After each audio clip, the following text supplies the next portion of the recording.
Hey, it's Larry. Thanks for listening. Happy New Year. Real quick, before we get into this episode, I had such an amazing, eye-opening, life-changing experience at the World Parkinson Congress in Kyoto that I want others to have that opportunity too. So Becca Miller and I and 24 of our PD community friends have launched a year-long WPC travel grant fundraiser. We're each doing a 2-week Facebook fundraiser. Mine's underway right now because my birthday's January 9th. All the money raised will be used to help offset travel costs so more people with young onset Parkinson's can attend the next WPC in Barcelona in 2022. You can search out details on the When Life Gives You Parkinson's Facebook page or donate directly to the WPC website. Go to wpc2022.org/YOPD fund. If you or your business would like to supply matching funds, hey, good on ya. Email me at parkinsonspod@curiouscast.ca. And now, on with the show. Hi, my name is Larry Gifford. I have Parkinson's disease. And I can't sleep. This is When Life Gives You Parkinson's. Joining me is producer and reporter Nikki Reitmeyer. Hey, Larry. You almost made me yawn there for a second. Sorry about that. You're having trouble sleeping, eh? Yeah. I mean, I fall asleep fine, but then I wake up at 1 or 2 or 3 in the morning, and then I'm just up. You're up for the whole night. Yeah. Oh, man. Wide awake. What do you do? Well, I get out of bed. Yeah. Because I don't want to bother my wife. Of course. And I go downstairs, and depending on the night, I try different things. So I try different tactics to go back to sleep. When those don't work, I then listen to a podcast or watch a movie or write in a journal or read a book. Well, hold on a second. What kind of tactics are you trying to fall back asleep again? Well, like relaxation exercises or meditation, aromatherapy, soothing music, light therapy. I've tried magnesium glycinate, which is supposed to help with sleep. I've tried melatonin. Oh, yeah. Everybody talks about melatonin. It didn't work for me. Essential oils. Oh, I use essential oils to fall asleep at night. A little bit of lavender. Oh, yeah. I find it helps me, but my case is a little bit different than yours. I just have trouble falling asleep here and there. You have Parkinson's. Well, and again, it's not going to sleep, and melatonin helps you go to sleep, but it's that staying asleep, continuing that sleep cycle through the night. So what's next for you to try then if all of those other things didn't work? Well, I discussed it with my neurologist, and he prescribed an antidepressant called mirtazapine. And this is a drug that affects chemicals in the brain that might be unbalanced in people with depression, anxiety, and sleep issues. So they give it to people with Parkinson's quite a bit. Oh, okay, good. So it sounds like mirtazapine is your next best option. I'm not really ready to go there yet. Why? Well, personally, I want to avoid as many pharmaceuticals as I can. I have this belief or fear or whatever that, like, once you start on a new pharmaceutical like this, like, if it works, great, but then it's a lifer. Like, right. you're probably incrementally increasing doses for the rest of your life in order to keep it effective. Yeah. It also has a ton of side effects. Oh, God. Or potential side effects. Oh, One of them that they warned me about is it's going to make you hungry and you'll probably gain weight. I'm like, no. I don't have any problem with that. So I went online and I said, well, let me look up mirtazapine. And I've got 5 type pages of side effects here. I noticed that. You have 5 pages laid out in front of you. That's the side effects? So it starts with sleepiness, which is good. Yeah. Increased appetite, weight gain, dry mouth, constipation, dizziness, strange dreams. Oh. Serious side effects include suicidal thoughts or actions. Oh, my God. Attempts to commit suicide, acting on dangerous impulses, acting aggressive or violent. Wow. Thoughts about suicide and dying. I'm like, what? Oh, this sounds really bad. There's like FDA warning, suicide risk. This is a black box warning. The FDA's most serious warning. I'm like, oh, my goodness. Oh, no. You do not want to try this then. Well, I'm hesitant to try it. So there is one other thing I could try. Okay. CBD oil, cannabis oil. Yeah, I've heard of that before. Cannabis oil, sure. Yeah, so the CBD isn't the THC. The THC makes you high. The Yes. CBD anecdotally, has anti-anxiety properties and antipsychotic effects. And a number of folks in the Parkinson's community that I've come across say, hey, have you tried it? Because it works for me for reducing certain symptoms. And so it probably works, just from in my small group of, unscientific surveys, about half the people. And it doesn't do much for the other half. Well, you said it helps with anxiety and depression, but how does it help you with sleep specifically? Well, it's supposed to relax you. And so it just sort of calms down the whole body. I guess it's better than nothing, right? Well, yeah. And as with all new things I want to try, I go to my neurologist and I say, hey, what do you think of this? And he was like, listen, I can't give you recommendations. There's not enough scientific research on this.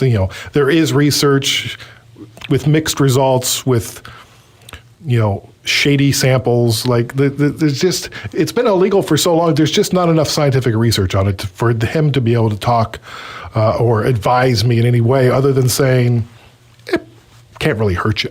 Oh, well, that sounds pretty good then. Yeah. So do you want to go with me to the cannabis dispensary to get some? When? Like now? Let's go. Now. Okay. Yeah, okay, sure. Let's go. Awesome.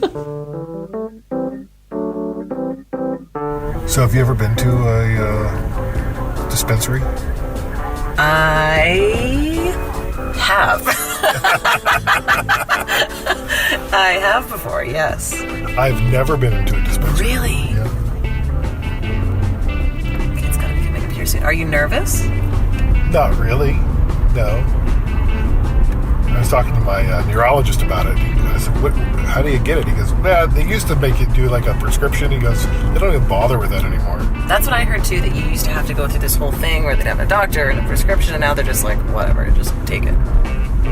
So like my doctors don't know or can't say, hey, buy this and get this much. They can't recommend a dosage. Yeah.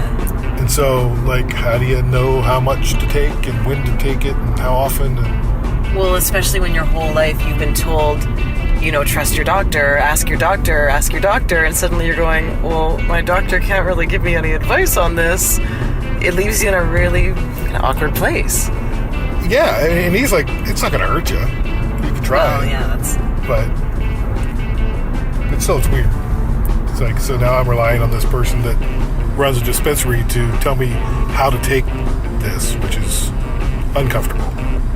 I guess on the bright side, it's not going to hurt you, so that's always positive. But yeah, we're going to walk into this place and I have no idea what we're going to find. Are we going to find some 18-year-old kid working behind the counter that really doesn't know anything about I don't want to be in that lane, no. Who doesn't really know what's going on? We'll find out. God, I'm nervous. Now you're nervous. I don't know, you got me nervous. The nervousness is contagious. Anxiety is a symptom of Parkinson's. I'm going to need this CBD oil now, too. Oh, I see it. Oh, there it is. Okay, where am I going to park now? The dispensary is nestled between a Tim Hortons and a Subway sandwich shop. From the outside, it's just another black brick storefront with a logo frosted into the window. They could be selling anything. Okay. All right, here we go. Keys. Brake. Yeah, put the brake on, please. Inside, it's like an Apple store. Guess I imagined a sloppy pile of small baggies on a dirty counter. Instead, it was bright, exclusive feeling. Tinctures, loose-leaf marijuana, pre-rolled cigarettes, all on display like diamond rings and silver bracelets at a fine jewelry store. Oh, yeah, that's right. Next guest, please. Oh, there you go. That's everything, right? Yep. Hi, how you doing? Good, how are you? Good. I need to get some CBD oil for sleep. Oil, sure. Do you have your own account? No, I've never been here before. Okay, great. We would have to make a membership for you to purchase anything. Okay. But it only takes 5 minutes and 2 pieces of ID. Okay. Here's this piece of ID and here's this piece of ID. Yeah. Looks good. I just have to scan these, and then Okay. I'll just make a profile here on this laptop. Great. And then I'm gonna ask you to sign our code of conduct in a bit. Okay, great. For the meantime, please take a look around. Great, thanks. I hope I get my ID back. Well, they have THC honey. I love these names. Banana split, bubble hash, Iron Death. Squampton skunk sap. There you are. So it's just our basic rules, you know, like no reselling to minors, don't take it across the border, be respectful of the people who work here, no sharing, like stuff like that.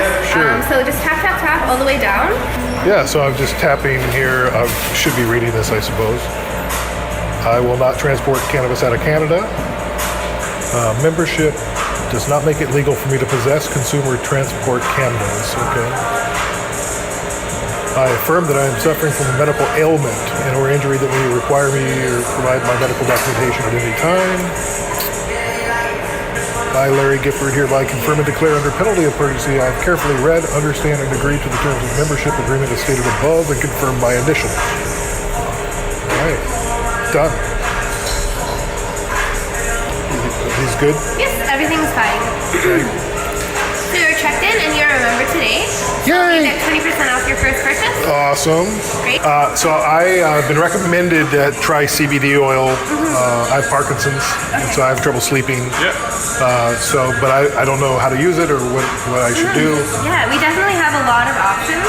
We have these caps. They're a bit pricey, but this is an option if you don't like taking, like, say, something in your mouth or you don't want to taste it. This is a good, effect.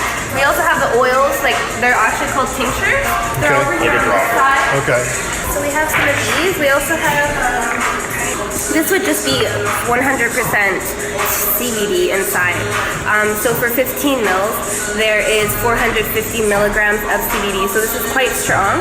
And it says even per drop, there's 1.5 milligrams of CBD. So these are a really good option if you need to count how much you're taking, really judge Right. the doses, measure the dose. Yeah. So this tells you exactly, one drop, it's going to be 1.5 milligrams. Okay. So this is a good option as well. Do you smoke a lot of weed? No, I You don't. don't smoke any weed at all. Have you used CBD or No. anything? So this is like a first time This thing? is- Okay, for sure. My virgin voyage. Yeah, for sure. So the thing I was going to say is if you've never ever smoked any weed or anything I like did that. in my 20s. Okay. So you have experience with it being high. Yeah. I was like, okay, cool.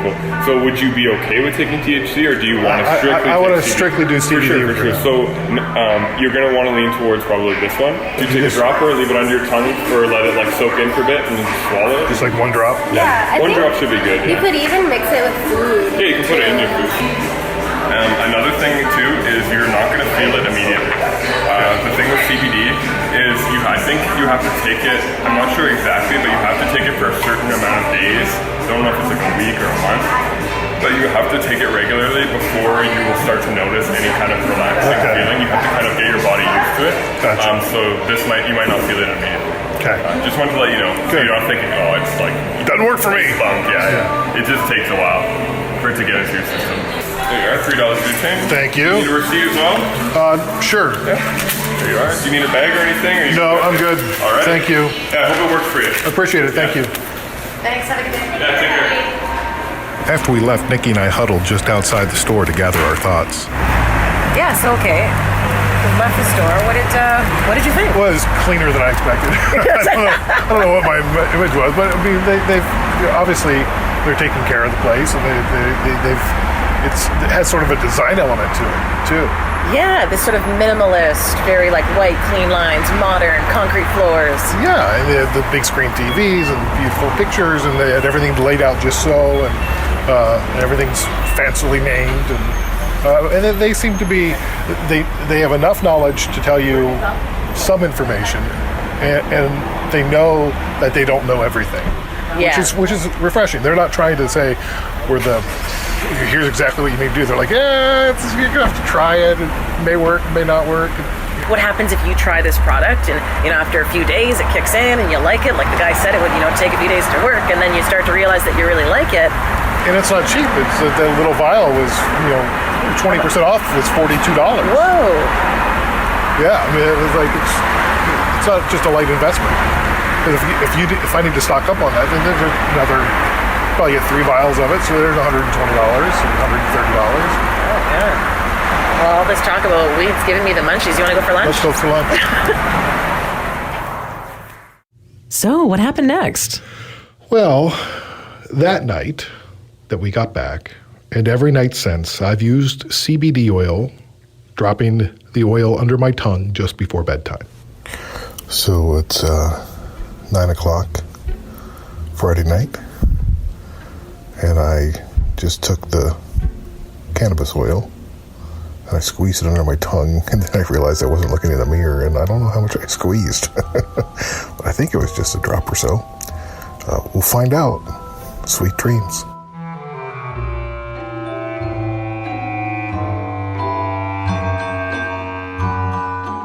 I just woke up. It's 5:30 in the morning. I slept all the way through the night for the first time in as long as I can remember. They said it wouldn't kick in right away, but it also is a Saturday. I get more relaxed on the weekends, so we'll see. We'll keep trying. So last night was not as successful. I woke up at 1 a.m. My arms and legs were all four tremoring. It's like a full body tremor, it feels like. So I was up for about an hour in the middle of the night, then woke up at 5:30 and still tremoring, and my toes are cramping. So that's not good. Off to the gym, I suppose. I'll try the cannabis again tonight and see what happens. So it's 5 o'clock Monday morning, and I was up a couple of times in the middle of the night,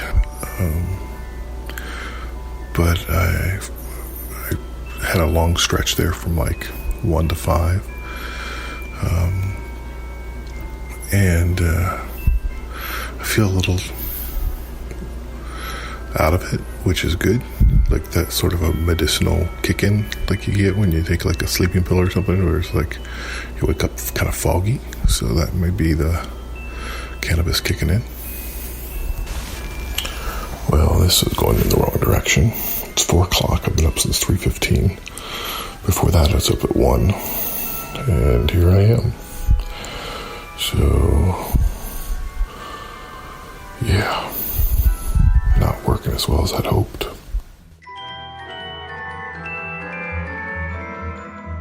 Night number 5 with the cannabis oil, and I was up around 1, listened to some podcasts, fell asleep, woke up again at 4. So, hello, cannabis, please start working. I don't want to take the drugs. So just waking up, it's 4:45, so that's better than usual. I went to bed at around 10:30. So that's 6 hours of sleep. I'll take it. So it's 4:15. I've been tossing and turning since about 1. I don't think this CBD oil is working for me, which is disappointing. I may have to up the dose, and let's see how that goes. But it's been a week. And yeah, I don't want to go on medication, but I may have to, because I need full nights of sleep, but I'm not getting them.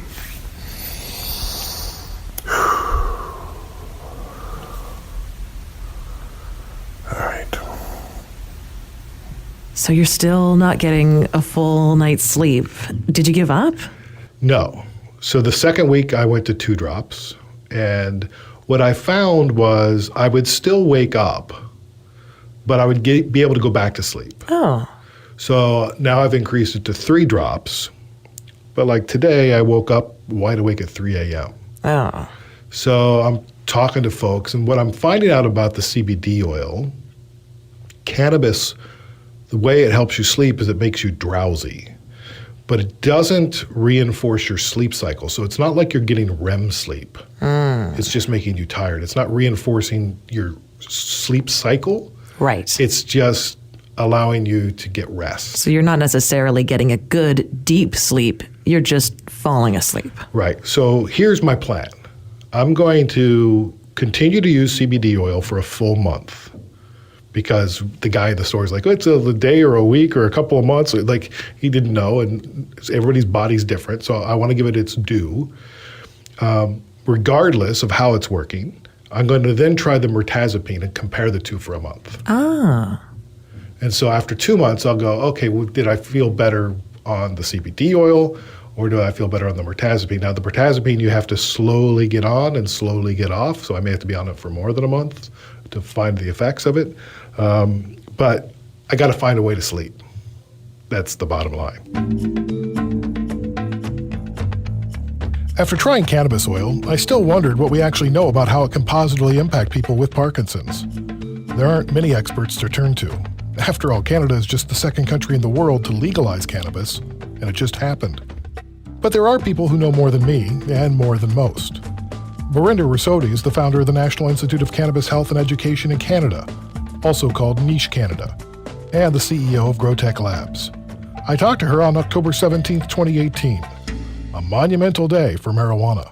It is a big day for Canadians, that's for sure. Cannabis is legal. I think people are pretty excited.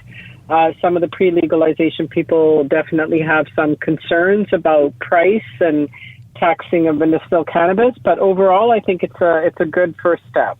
So, Burinder, I have Parkinson's disease, and I just for about 4 weeks now, I've been using CBD oil, trying to help some issues that I'm having with sleep. Like I started with 1 drop, and then I went to 2 drops, and then 3 drops, and now I'm up to 4 drops, and I'm still not able to have a continuous night's sleep. And there's nobody who can really tell me how much I need to take or when to take it. It's so haphazard at this point. How soon, now that it's legal, do you think that doctors and experts will be able to begin to give recommendations? I share your frustration about not knowing how much or what type of cannabis to take. I, for example, take a cannabis pill to sleep, which is a 1-to-1 tincture of THC and CBD. But I really had to do a trial and error and really relied on a lot of the support that I got didn't actually come from medical professionals, but more patient advocates in the cannabis space.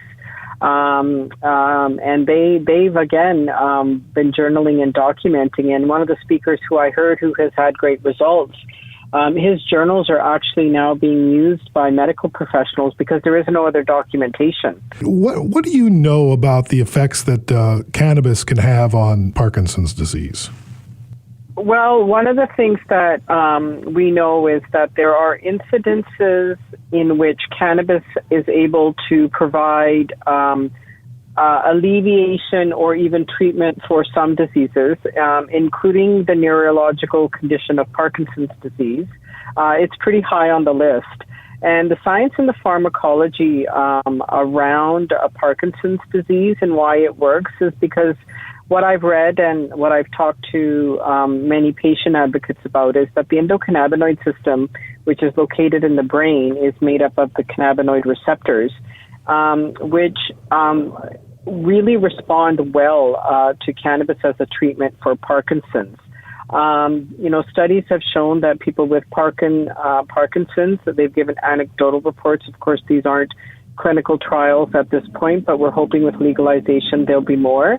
But it reduces both the tremors, and some researchers actually think it saves the neurons from further damage caused by Parkinson's disease, which is huge because, as you for sure would know, or we see in others, as the disease progresses, it definitely causes further damage to neurons, making the symptoms worse. And it's felt that cannabinoids, that when they're used for cannabis treatment, actually help preserve the healthy neurons. Which is terrific, because I know people are having brain surgeries, and if they can avoid that as long as possible by just taking cannabis, that'd be awesome. Yes. I mean, Brain surgery, there's a lot involved. It's interesting. Yes. My neurologist, when I was talking to him about my sleep issues, and I was considering CBD, he's like, well, let me give you this antidepressant. And I went online, and there's these 5 pages of warnings and possible side effects that are terrifying, including suicide and everything else. And I thought, that's not worth it. But, there's not been enough research on cannabis to know how to use it, when to use it, and what the side effects could be. Like, there's no place. There is a Parkinson's Foundation and a Center of Excellence. It is based out of Northwestern University, and researchers there have engaged with centers of excellence to look at the impact of cannabis for patients with Parkinson's. So I think that this is definitely one area where there has been so many incidences of benefit to patients that this one will move along quickly. Even in the U.S. and even under this study, one of the things they acknowledge is that physicians don't have any formal education. Physicians are reporting that they're concerned about prescribing, and they don't know how to dose cannabis. But the ones who have used cannabis do report that 80% of their patients that have Parkinson's have noticed some sort of benefit by them using cannabis. So I share your frustration, and it's one of the reasons Niche was founded. Is what we found is that the U.S. states that legalized, they did it through a referendum. So the pro and con side spent resources and debated the issue, and people chose legalization. Canadians definitely still feel like it's been quote unquote dumped on them. But the one thing we haven't had is that the medical associations, professional associations, and business associations have all been technically waiting for today before they move forward, which in my mind was a little unfortunate, because I think we could be much further ahead on issues that impact patients if we hadn't been waiting for this October 17th date and just got on with it. Yeah, right. I'm not a weed smoker. I did when I was in my 20s. It's probably been 25 years since I smoked a joint. I grew up in a household where you just say no. And so the idea of going to a dispensary for me was really kind of uncomfortable and nervous, and it has this stigma to it. And how long do you think it'll be before that stigma is washed away? I think it'll be longer than it was in the U.S. states that legalized. Again, because we didn't have the fulsome discussion that they had.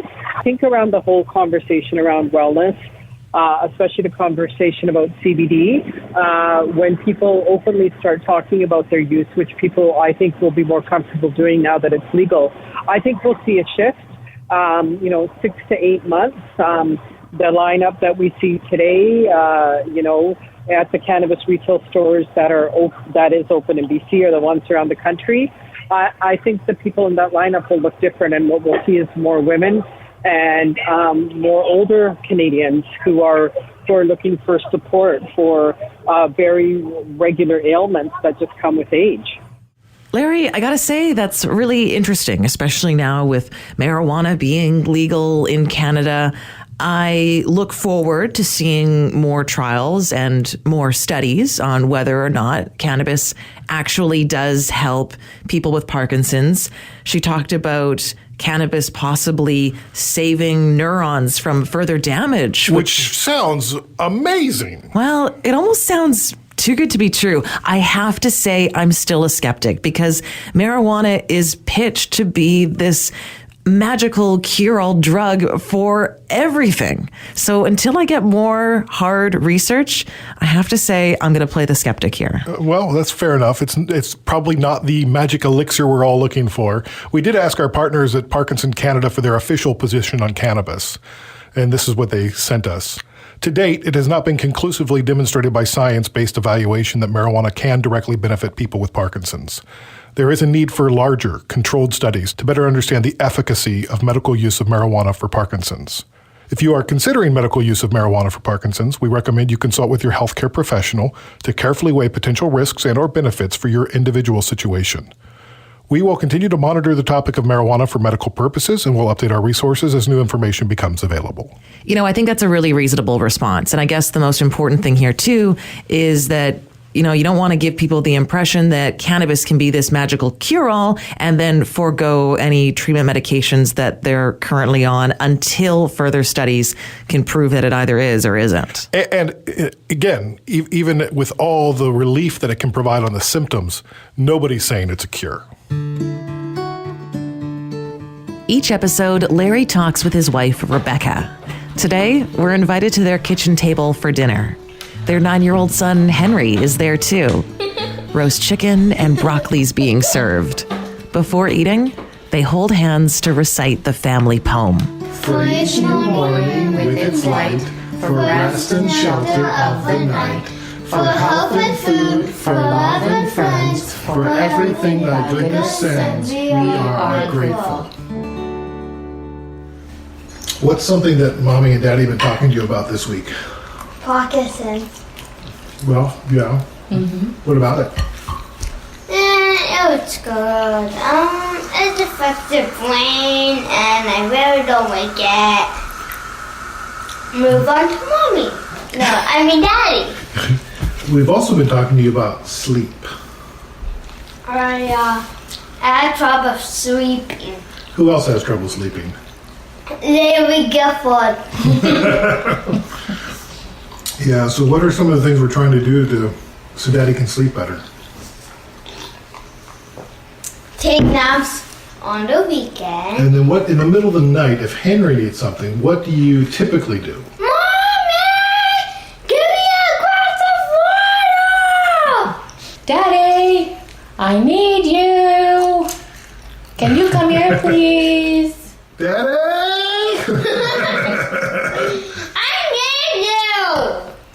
Daddy, Yeah. do these have bones inside? Yes. Yeah, it's a wing, sweetie. It has bones. So you know what else I'm trying to do? Or what I'm doing to help with my sleep? Every night for the past 4 weeks, I've been putting those drops under my tongue. Do you know what that is? It's cannabis oil. Do you know what cannabis oil is? No, It's another form of marijuana. I don't like you. You don't like me? Why?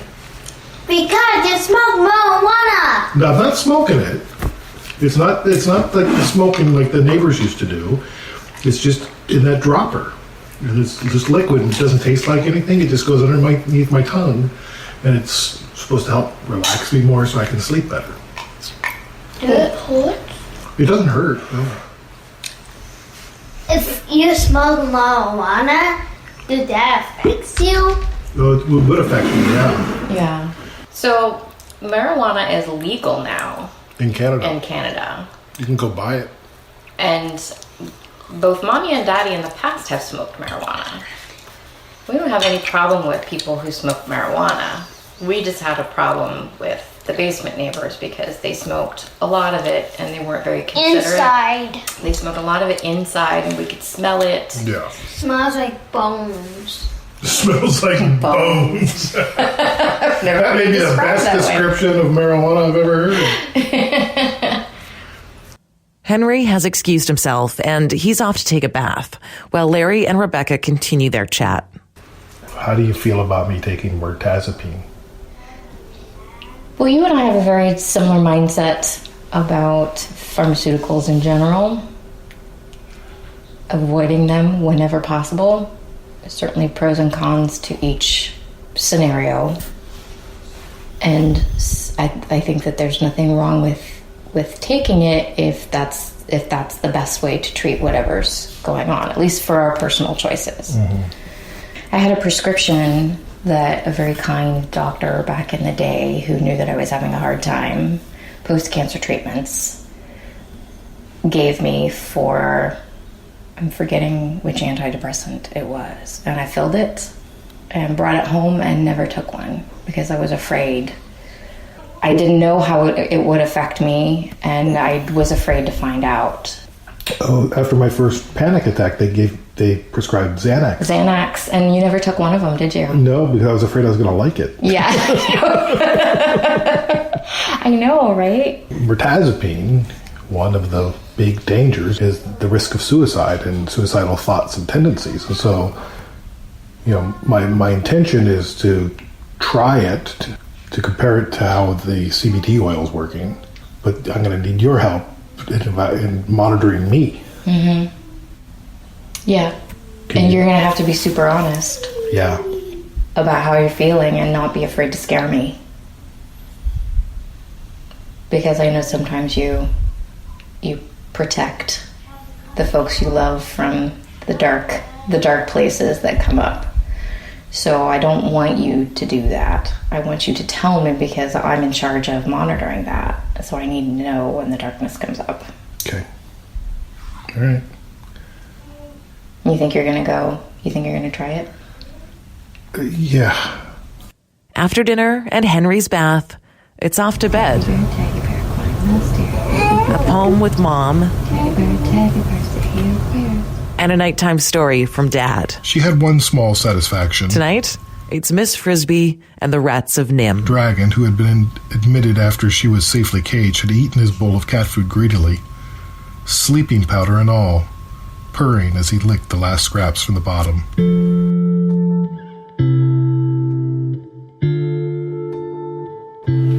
It's 3:31 in the morning. Hey Alexa, help me go to sleep. I have lots of sounds to help you with that. Do you want to give ambient sounds, rain sounds a try? Sure.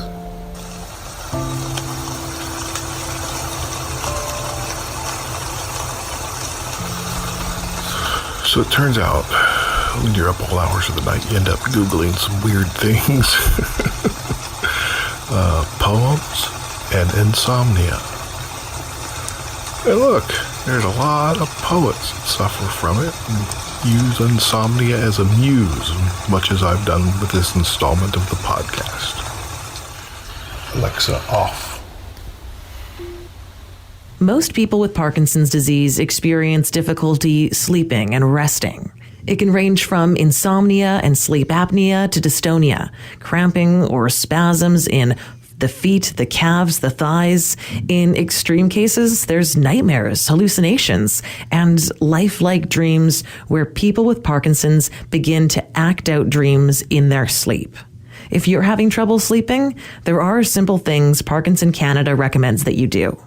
A regular afternoon nap of no more than an hour on the bed will refresh you to continue your day. A nap allows you to rest your muscles, relieve tension and aches. Sleep on your side. If your back or hips are sore, put a small soft pillow between your knees.